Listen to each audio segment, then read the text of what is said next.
Allez, correction de l'exercice 19, page 74. Il s'agissait d'un QCM.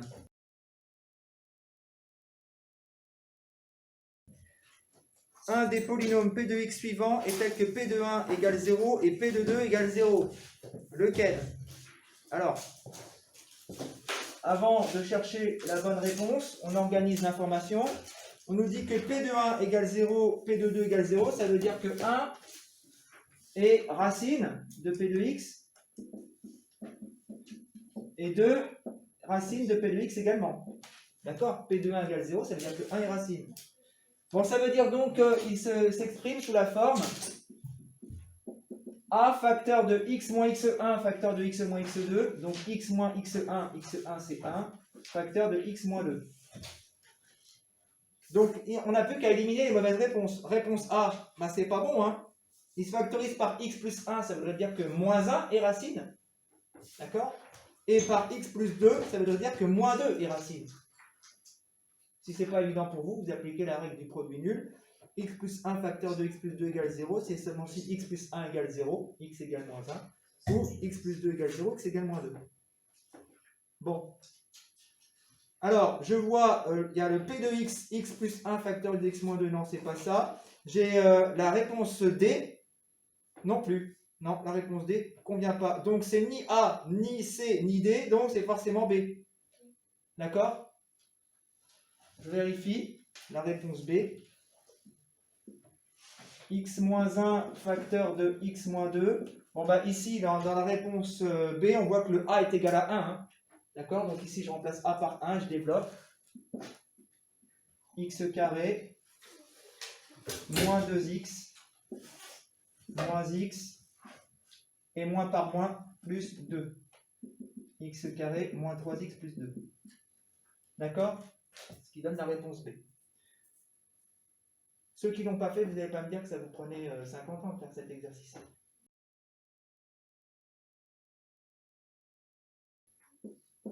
Le 20, encore un QCM. P de 1,5 égale 0, P de moins 3 quarts égale 0. Donc j'en déduis que les racines x1, x2 sont 1,5 et moins 3 quarts. Voilà, j'organise l'information avant de répondre. D'accord? Donc dans un QCM, soit on cherche la bonne réponse, soit on élimine les mauvaises réponses. D'accord? Donc je vais avoir P de x est égal à A facteur de x moins 1,5 facteur de x moins 3 quarts, c'est-à-dire x plus 3 quarts. Donc je vais voir s'il y a des formes factorisées de P de x dans les propositions et si elles ressemblent à ça. Alors, la réponse A, 2x moins 1 facteur de 4x plus 3.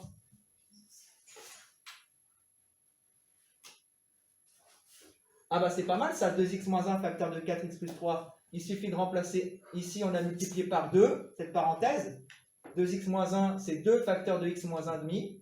Et 4x plus 3 c'est 4 facteurs de x plus 3. Donc on multiplie par 4 ici et par 2 ici. 4 fois 2, 8. On a remplacé A par 8. D'accord? Donc si j'écris 8 facteurs de x moins 1,5 facteur de x plus 3 quarts, ça fait 2 facteurs de x moins 1,5 facteur de 4 facteurs de x plus 3 quarts. 2 facteurs de x moins 1,5, ça nous fait 2x moins 1. Et 4 facteurs de x plus 3 quarts, ça nous fait 4x plus 3.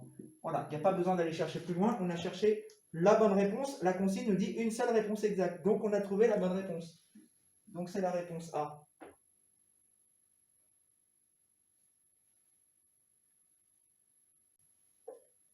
Alors, qu'est-ce qu'on demande dans les exercices 28 à 31? On nous demande de vérifier que moins 1, 1, moins 2, 2 sont racines, c'est-à-dire que, ben voilà, il y a une racine évidente. Les racines évidentes, c'est voilà, moins 4, moins 3, moins 2, moins 1, 0. Si 0 est racine évidente, ça veut dire que le polynôme se factorise par x moins 0, donc par x. D'accord? Etc., etc. Donc, en fait, on vous demande de chercher une racine évidente et en déduire la deuxième racine. C'est la dernière question du contrôle d'aujourd'hui. Vous auriez fait vos exercices, vous auriez été chaud pour le contrôle.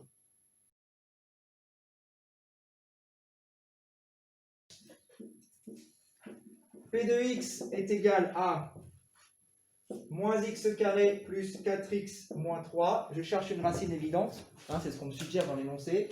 Alors, je vais essayer 1. Moins 1 plus 4, ça me fait 3. 3 moins 3, 0. Donc, moins 1 est racine évidente. x1 est égal à moins 1 et racine évidente.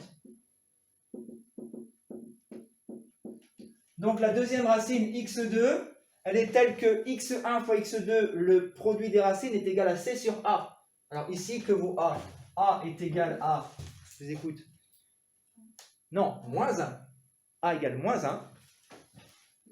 B est égal à 4. Bon, on n'en a pas besoin du B hein, pour le produit des racines, puisque c'est C sur A. D'accord? La somme des racines, c'est moins B sur A. D'accord? Mais on utilise le produit, c'est toujours plus simple. Et C est égal à moins 3. Donc, on sait que C sur A, c'est égal à moins 3 sur moins 1, c'est-à-dire à 3. On sait que le produit des racines fait 3. J'ai x1 qui vaut moins 1. Il faut multiplier combien? Moins 1 pour avoir 3? Pas par moins 3. D'accord? Moins 1 fois moins 3 est égal à 3. Donc x2 est égal à moins 3. Ok? La forme factorisée de P de x, c'est a facteur de x moins x1 facteur de x moins x2. Le a, il vaut moins 1. Donc P de x est égal à moins. D'accord? Parenthèse, x moins x1, x moins moins 1, x plus 1, facteur de x moins x2, x moins moins 3, donc x plus 3. Le moins, je peux le faire rentrer dans la parenthèse, d'accord?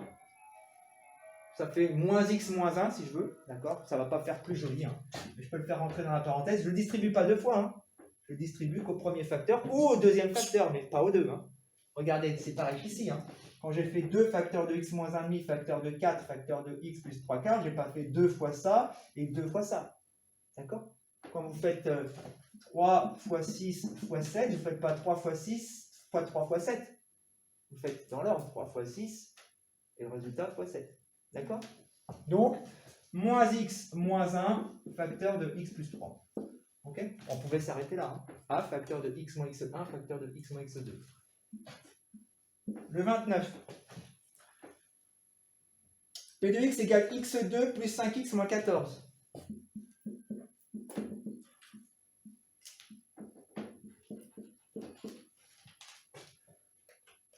Alors, une racine évidente. Bon, 1, ça ne marche pas. 1 plus 5, ça fait 6. 2.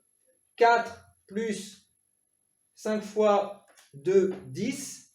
14. 14 moins 14 égale 0. 2 est racine évidente. x1 est égal à 2 et racine évidente. On sait que x1 fois x2 est égal à c sur a, on rabâche. C sur a, c'est-à-dire moins 14, c sur a, 1 imaginaire.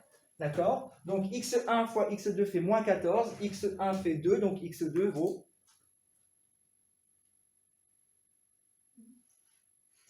moins 7. Bah oui, moins 14. C sur A.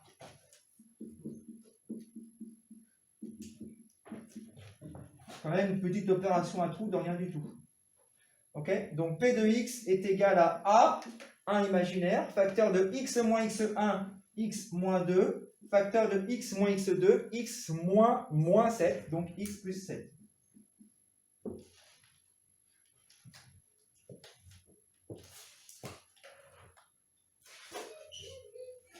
Alors, le 30, P de x égale 2x carré moins x moins 3. Qu'est-ce qu'on a comme racine évidente?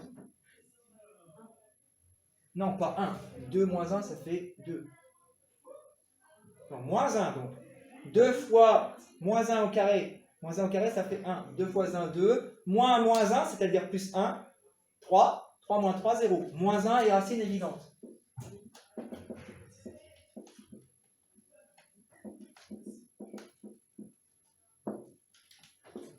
x2 est donc égal à combien? Bah 3 demi.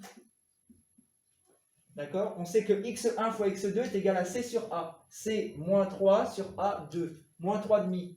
Moins 1 fois quelque chose égale 3 demi. Opération à trou. D'accord? Niveau école primaire. Hein, désolé. Moins 1 fois quelque chose égale moins 3,5, c'est 1. x2 égale 3,5. Donc P de x est égal à A2, facteur de x moins x1, x moins moins 1, x plus 1, facteur de x moins x2, moins 3 demi. Ben là, le 2, ça va m'arranger de le faire rentrer dans ma parenthèse, la deuxième.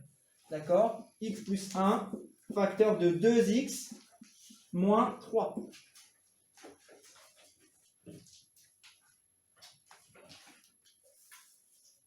Et enfin, le 31.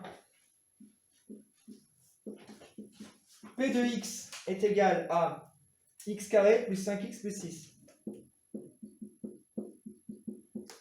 Bon, tout ça pour vous dire que quand vous avez une équation du second degré à résoudre, ça ne sert à rien de se lancer dans le calcul du discriminant.